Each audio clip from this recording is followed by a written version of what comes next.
Welcome friends, स्वागत है आप सभी का इंग्लिश डेवलपमेंट कोर्स क्लासेज में। और मैं आप सभी का दोस्त पंकज कुमार स्वामी रेडी हूँ आपके सामने नई इंटरेस्टिंग टॉपिक लेकर, नया टेंस लेकर, नई जानकारी लेकर। आगे बढ़ने से पहले फ्रेंड्स, अगर आपने इस वीडियो को या इससे पिछले वाली जितनी वीडियो देखी उनको लाइक नहीं किया तो प्लीज़ लाइक कीजिए, चैनल को सब्सक्राइब कीजिए।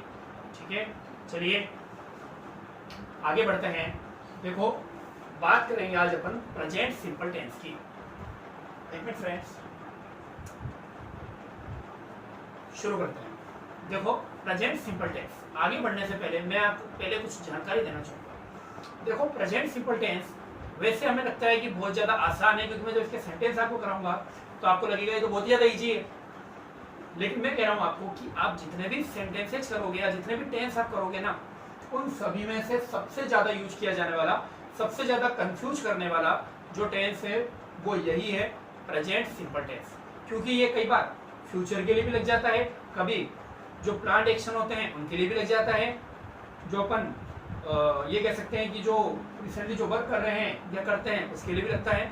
तो जैसे न्यूज़पेपर की जो हेडलाइंस होती है उनके अंदर भी प्रेजेंट सिंपल टेंस लगता है। जो अपन कमेंट्री सुनते हैं क्रिकेट की वो भी प्रेजेंट सिंपल टेंस में होती है। यानी कहने का मतलब है इसका जो यूज है बहुत वाइड है, बड़े रूप में है। इसलिए सबसे पहले प्रेजेंट सिंपल टेंस में अगर बात करें हिंदी वाक्यों में तो पीछे आता है ता है, ती है, ते है, ता हूँ, ती हूँ, ते हो। जैसे वह नहाता है, तुम पढ़ते हो, हम खेलते हैं, मैं खाता हूँ। इस तरीके के जो सेंटेंस है वो सारे के सारे प्रेजेंट सिंपल टेंस के हैं। लेकिन दोस्तों, यहाँ पर हम जो है क्लास या स्कूल क्लास की तरह अंग्रेजी नहीं सीख रहे हैं। हमें तो वो अंग्रेजी चाहिए जो कि हमारे डेली जो रूटीन लाइफ है या मैं कहूँ स्पीकिंग के लिए जो है बहुत ज़्यादा जरूरी है, और हमें समझ में आए जब हम कुछ सेंटेंस बोलें कि ये तो प्रेजेंट सिंपल टेंस का है या फिर प्रेजेंट परफेक्ट टेंस का है या प्रेजेंट परफेक्ट कंटिन्यूअस है, जो भी आप टेंस पढ़ेंगे उसका है। तो स्पीकिंग की दृष्टि से अब जो बात करेंगे अपन वो करेंगे। देखो, सबसे पहले किसी भी व्यक्ति की आदत, स्वभाव, जितने भी सिद्धांत हैं, चाहे वो वैज्ञानिकों के द्वारा सिद्धांत हो या फिर हमारे जो यूनिवर्स का जो सिद्धांत है, वो सारे के सारे जो हैं वो हमेशा प्रेजेंट सिंपल टेंस है। देन कथन, कोई भी कथन, छोटा मोटा स्टेटमेंट जिसके अंदर कोई काम नहीं हो रहा है बल्कि एक सिंपल सा कथन है। जैसे वह एक लड़का है, यहाँ पे कोई भी काम नहीं हो रहा है, केवल एक स्टेटमेंट है, कथन है। तो इस प्रकार निष्कर्ष, निष्कर्ष का मतलब हो गया जैसे वैज्ञानिकों ने कई रिसर्च की है उसके बाद में जो निष्कर्ष निकाले हैं तो वो भी क्या आएंगे, हमेशा प्रेजेंट सिंपल टेंस में ही आएंगे। जैसे पेड़ भी सजीव होते हैं, पहले हम पेड़ को निर्जीव मानते थे लेकिन अब पता चला कि पेड़ भी क्या है, सजीव है। तो ये निष्कर्ष है, तो ये भी हमेशा क्या आएगा, प्रेजेंट सिंपल टेंस में। आगे शिक्षा, शिक्षा कहने का मतलब है कि जितनी भी शिक्षाप्रद बातें हैं, जितनी भी शिक्षा की जो आप कहानियां सुनते हो उनमें लास्ट में जो मोरल लिखा हुआ आता है वो हमेशा किसमें होगा, प्रेजेंट सिंपल टेंस में होगा। ठीक है, नेक्स्ट वेरी इंपॉर्टेंट, दिनचर्या, रूटीन, जो लाइफ है आपके रूटीन वर्क्स, जो आपके डेली रूटीन वर्क्स हैं वो हमेशा किसमें आएंगे, प्रेजेंट सिंपल टेंस में आएंगे। जैसे मैं सुबह जल्दी उठता हूँ, फिर नहाता हूँ, फिर स्कूल जाता हूँ, स्कूल में फिर इस समय लंच होती है, हम ये विषय पढ़ते हैं, फिर मैं घर आता हूँ, घर पे 3 घंटे पढ़ाई करता हूँ, फिर थोड़ा रेस्ट करता हूँ, फिर वापस उठ के खेलता हूँ। ये सब क्या है, दिनचर्या है, रूटीन का, डेली रूटीन का एक क्या है, भाग है, पार्ट है। तो जो रूटीन वर्क्स हैं, डेली रूटीन के जो कार्य आप बताते हैं वो हमेशा प्रेजेंट सिंपल टेंस से बताएंगे। तो ये मैंने आपको बताया use of present simple tense, कहाँ कहाँ यूज होगा, हम किस किस जगह जो है प्रेजेंट सिंपल टेंस को बोलेंगे।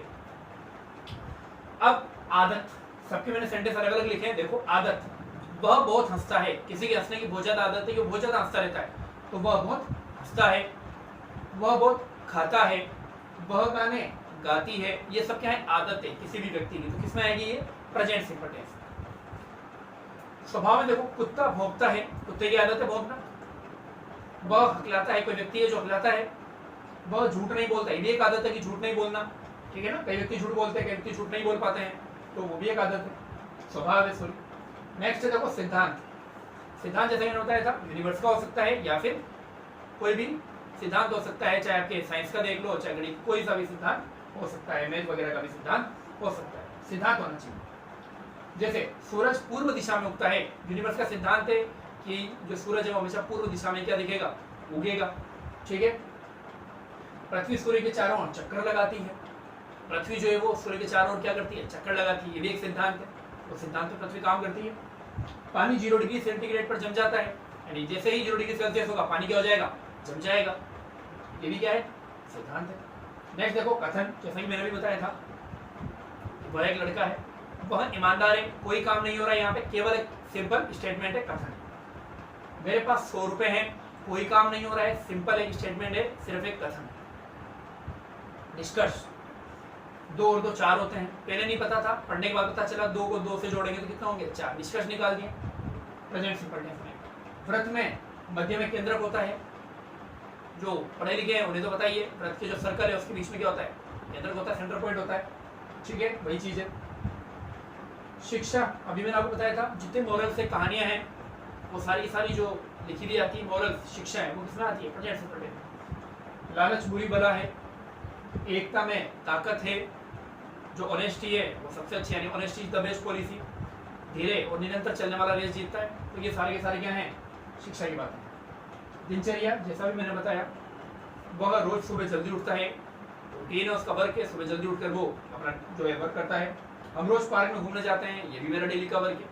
ठीक है, तो इस तरीके से हम देखेंगे कि आदत हो, स्वभाव हो, सिद्धांत हो, कथन हो, निष्कर्ष हो, शिक्षा हो या दिनचर्या हो, ये सारे के सारे जो हैं वो किस में आएंगे, प्रेजेंट सिंपल टेंस में आएंगे।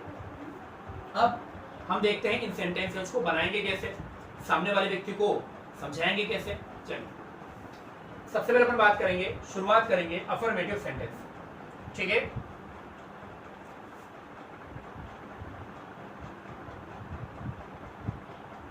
शुरुआत करते हैं अफर्मेटिव सेंटेंस से।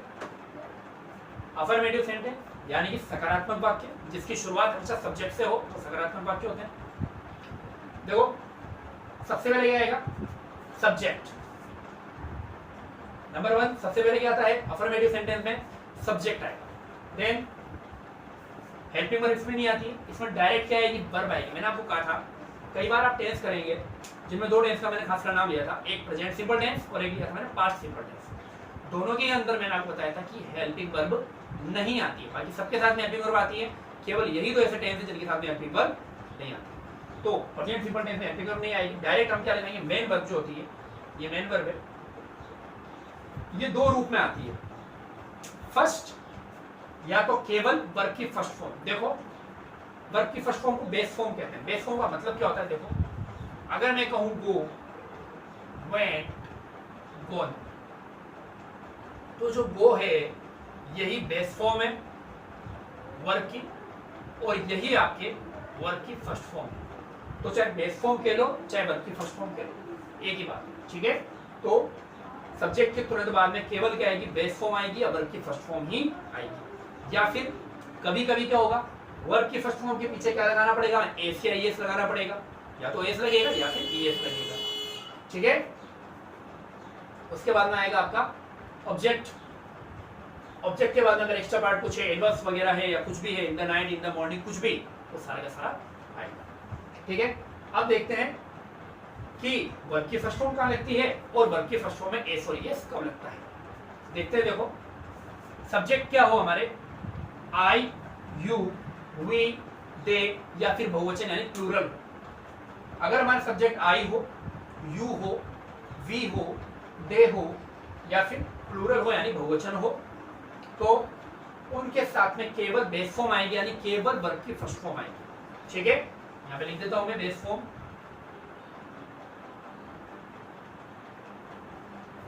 लेकिन मान लीजिए आपका सब्जेक्ट इनमें से ना हो, ही, शी, इट या फिर कोई एक वचन हो, तो क्या लगाएंगे, तो हमें क्या करना पड़ेगा, जो वर्ब की फर्स्ट फॉर्म है उसके पीछे एस या ईएस लगाना पड़ेगा। इसको बोलते हैं सिंगुलर फॉर्म। ठीक है, वापस से देखो, ये तो है बेस फॉर्म और ये है सिंगुलर फॉर्म। सिंगुलर फॉर्म वो होती है जो सिंगुलर यानी कि एक वचन के साथ में आती है। तो वर्ब के पीछे एस और ईएस लगने का मतलब यही है कि ये वर्ब की सिंगुलर फॉर्म है। तो मैं यहाँ पे लिख देता हूँ सिंगुलर फॉर्म। तो या तो आप ये कह दो कि वर्ब की फर्स्ट फॉर्म के साथ में एस और ईएस लगाएं, या फिर अपन ये भी कह सकते हैं कि हम वर्ब की कौन सी फॉर्म लगाएंगे, सिंगुलर फॉर्म लगाएंगे। ठीक है, नेक्स्ट देखते हैं। चलिए अब जो मैंने आपको बताया कि वर्ब के पीछे एस और एस लगेगा, यानी जो वर्ब की फर्स्ट फॉर्म है उसके पीछे एस और एस लगेगा, यानी सिंगुलर फॉर्म बनाएंगे। तो अब सिंगुलर फॉर्म बनती कैसे है, कई जानते होंगे और कई ऐसे हैं जो कि अभी न्यू है, अननोन है, इंग्लिश के बारे में इतने ज़्यादा जानकार नहीं है। तो उन्हीं के लिए मैंने चैनल भी खोला। ये जो चैनल मैंने ओपन किया है वो इसलिए किया है ताकि मैं उन लोगों को जिनके मन में ये है कि हिंदी बोलने वाले इंग्लिश जो है वो नहीं जान सकते, ऐसा नहीं है, ठीक है ना। जितने आप देखोगे बड़े बड़े जो IAS है, IPS ऑफिसर हैं, RS बनते हैं, वो सारे के सारे जो हैं वो हिंदी बैकग्राउंड से हैं। तो इसमें घबराने की नीड नहीं है कि अपन हिंदी के हैं तो हमें इंग्लिश नहीं आ सकती है, बस मेहनत करो। तो चलिए तो देखते हैं अब कि सिंगुलर फॉर्म बनाने के लिए हमें क्या करना पड़ता है, कब एस लगता है और कब हमारा ES लगता है। देखते हैं। देखो जिन वर्ब्स यानी क्रिया का लास्ट लेटर का मतलब है एकदम लास्ट में, अगर मैं कहूं गो तो इसके लास्ट में क्या रहा है गो, अगर मैं कहूं कम लास्ट में क्या रहा है ई, ठीक है, तो ये लास्ट लेटर। तो जिन वर्ब्स का last letter o, s, double s, CH, SH, X या फिर क्या हो Z हो, ये हमें कम मिलेंगे। X और Z ये बहुत कम देखने को मिलेगा, लेकिन ये ध्यान रखना है O हो, S हो, डबल एस हो, SH और CH हो, तो आपको ध्यान रखना है उनके साथ में लगेगा ES, ठीक है। और बाकी जितने भी हैं, लेकिन इसके अंदर भी एक छोटा सा और है, लास्ट लेटर Y नहीं होना चाहिए। क्या नहीं होना चाहिए? Y नहीं होना चाहिए। कहने का मतलब है AEIOU, सॉरी AIU नहीं, OS, double S, CH, SH, X या Z और एक Y। अगर ये नहीं है किसी के भी पीछे तो आप बेधड़क होके क्या लगाओगे? S लगाओगे, ठीक है। अब पढ़ते हैं Y का रूल क्या है। ये बहुत बार कंफ्यूज करता है कि Y के अंदर कब S लगता है और कब S लगता है। देखो सबसे पहले अपन रूल पढ़ेंगे पहला, जब Y के पीछे क्या लगाएंगे हम? S। क्या लगाएंगे Y के पीछे? S। कब लगेगा? सुनना मेरी बात को गौर से। जब Y से तुरंत पहले, यानी कि लास्ट नहीं बोल रहा हूं मैं, सेकेंड लास्ट वर्ड बोल रहा हूं, एक तरीके से हो गया सेकेंड लास्ट लेटर। Y से जस्ट पहले AEIOU, इन्हें कहते हैं वोवल्स यानी स्वर, अंग्रेजी के स्वर होते हैं। तो अगर Y से पहले AEIOU हो तब तो आप क्या लगा देंगे? S। और मान लो Y से पहले स्वर नहीं आया, यानी AEIOU को छोड़कर आए, तो आप क्या लगाएंगे? Y को हटाकर हमें क्या लगाना पड़ेगा? IES। वापस से देखो, अगर Y से पहले क्या आ जाए हमारा कॉन्सोनेंट्स यानी व्यंजन आ जाए, AEIOU नहीं आए, तो Y को तो क्या करना पड़ेगा? हमें हटाना पड़ेगा और उसकी जगह क्या लगाएंगे? IES, ठीक है। तो बात समझ में आई आपको? 4 रूल है, अच्छे से समझना। कब S आता है, कब ES आता है, कब IES आता है और Y होने पर कब S आता है। अब इन चारों रूल को हम यहाँ पर अप्लाई करके देखेंगे, वन बाय वन मैं आपको समझाऊंगा, एक एक चीज जो है आपके सामने रखूंगा। सबसे पहले मैंने सब्जेक्ट जो है एक ही मान लिया, सिंगुलर ही, क्योंकि ये सारे के सारे जो अपन S और ES लगा रहे हैं किसके पीछे रखते हैं? एक वचन के साथ में, ही शीट के साथ में लगते हैं। प्लूरल तो मैं लिख नहीं सकता क्योंकि वो तो बेस फॉर्म आती है प्लूरल में, हमें चाहिए सिंगुलर फॉर्म। तो सिंगुलर हमारा सब्जेक्ट भी होना चाहिए। तो मैंने क्या लिख दिया? ही। ये हमारा सिंगुलर सब्जेक्ट हो गया। अब देखिए वन बाय वन एक एक वर्ड की बात करेंगे, उसके पीछे रूल को जो है समझेंगे। सबसे पहले देखो क्या है, पीछे का जो वर्ड है वो है ओ। क्या है? ओ। और मैंने आपको बताया था जब पीछे ओ हो, CH हो, डबल S हो, SH हो, क्या लगेगा? ES। तो यहाँ पर अपन क्या लगाएंगे? आगे बढ़ते हैं। देखो कैच, लास्ट में आ रहा है CH, क्या आ रहा है? CH। अगेन वापस से वही, क्या लगेगा पीछे? ES। क्या लगेगा? ES। अगला देखो विश, पीछे आ रहा है SH, क्या लगेगा? ES। अब देखो पीछे है K, कहीं भी है क्या रूल के अंदर K? क्या लगाएंगे? S। कम, कहीं भी है पीछे, कोई रूल के अंदर आपने पढ़ा ही नहीं पढ़ा, क्या लगा दीजिए? S। कीप, पीछे पी आ रहा है, कोई रूल में है? नहीं है, कोई रूल नहीं है, एस लगा दीजिए, कीप्स। हाँ, अब थोड़ा सा ध्यान देने की बात है, देखो वाई आ रहा है, तीनों के पीछे क्या आ रहा है? वाई। अब हमें वाई आने पर देखना पड़ेगा कि उससे पहले का जो लेटर है वो वोवेल है या कॉन्सोनेंट है। ठीक है, फर्स्ट अपन ने देखा कि ये ए क्या है? वोवेल है, स्वर है, क्या लगेगा? केवल एस। अभी मैंने बताया था ए ई आई ओ यू हो तो क्या लगता है? केवल एस लगेगा, ई एस नहीं लगेगा। क्या लगा दिया मैंने? एस। ये अपन सिंगुलर फॉर्म बना रहे हैं, ठीक है ना, सिंगुलर वर्ब बना रहे हैं। अब देखो एंजॉय, वाई से पहले ओ आ रहा है, इसका मतलब स्वर में से ही है, क्या लगाएंगे? एस। अब देखो क्या आ रहा है? अब आ रहा है कॉन्सोनेंट। अब क्या आ रहा है आपका? कॉन्सोनेंट। वाई से पहले एल आ रहा है, कॉन्सोनेंट है। अब क्या करना पड़ेगा मेरे को? वाई को तो हटाना पड़ेगा, और वाई को हटाकर मैं क्या लगा दूंगा? आई ई एस, या मैं इसको यूं भी लिख सकता हूं, F L I E S, बहुत सारे करें, ठीक है ना। तो वाई को हटाकर अपन क्या लिखेंगे? आई ई एस। देखो ड्राई, अगेन वापस से वाई है, पहले वाला लेटर देखा कॉन्सोनेंट है, वाई को हटाएंगे और हटाकर मैं क्या लगाऊंगा? आई ई एस। अगला देखो क्राई, वापस से वाई से पहले क्या है? कॉन्सोनेंट है, आर है, वाई को क्या कर दूंगा? हटा दूंगा, पीछे क्या लगा दूंगा? आई ई एस। तो क्या बन जाएगा? क्राइस। अब देखो डेकोरेट, पीछे क्या आ रहा है? ई, क्या लगा देंगे? एस, क्योंकि कोई रूल है ही नहीं का, डायरेक्टली अपन क्या लगाएंगे? गेस, पीछे क्या आ रहा है? डबल एस, क्या करना पड़ेगा? एस लगाना पड़ेगा। अभी भी बात करी थी हमने कि डबल एस हो तो क्या लगेगा? ये रहा, ये रहा, देखो डबल एस होने पर क्या लगता है? एस। स्लीप, पीछे पी आ रहा है, कोई दिक्कत ही नहीं है, क्या लगा देंगे? ग्रो, पीछे क्या आ रहा है? डब्ल्यू, कोई रूल नहीं है, क्या लगा देंगे? रिप्लाई, वापस से ध्यान दो, रिप्लाई, वाई से पहले क्या आ रहा है? एल, कॉन्सोनेंट है, वाई को क्या करना पड़ेगा? हटाना पड़ेगा, और क्या लगाएंगे? आई एस, क्या बन जाएगा? रिप्लाइज। नेक्स्ट देखो आंसर, पीछे क्या आ रहा है? आर, कोई रूल नहीं पड़ा, क्या आएगा? Directly S. तो देखा आपने कि सिंगुलर वर्ब जो है वो बनाने के लिए इन चारों रूल्स का जो है आपको आना जरूरी है।